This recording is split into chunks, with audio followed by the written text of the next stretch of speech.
Well, at this hour, we are seeing flooding from another round of storms. It's happening this evening. FEMA assessment teams, by the way, happen to be taking a tour of the Detroit area today. They're getting a first-hand look at areas ravaged by the floodwaters that occurred 2 weeks ago. 7 Action News reporter Kimberly Craig has that story tonight from Warren.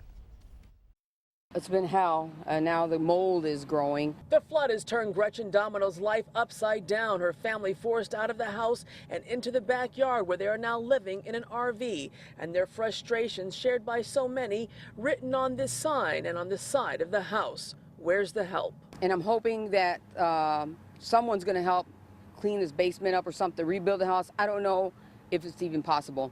It's just beyond recognition. We have to analyze everything. Sandy Jasmine is from FEMA. A disaster assessment team that included FEMA workers visited this Warren neighborhood today.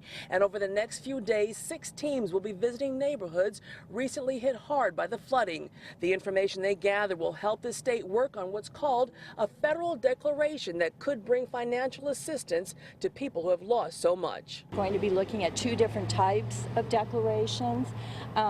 One is individual assistance, and that would be coming out to people's homes. Nobody comes to your house. That does not mean you got missed, that you're not going to get any help or anything like that.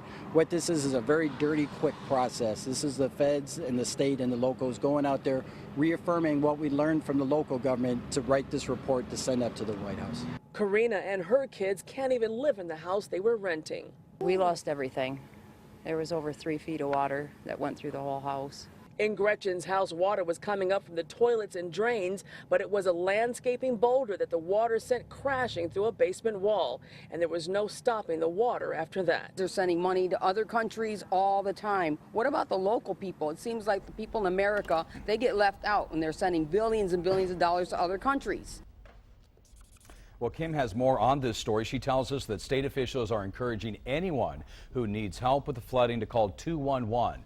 They cannot, at that number, offer financial assistance, but they can offer valuable assistance in flood recovery.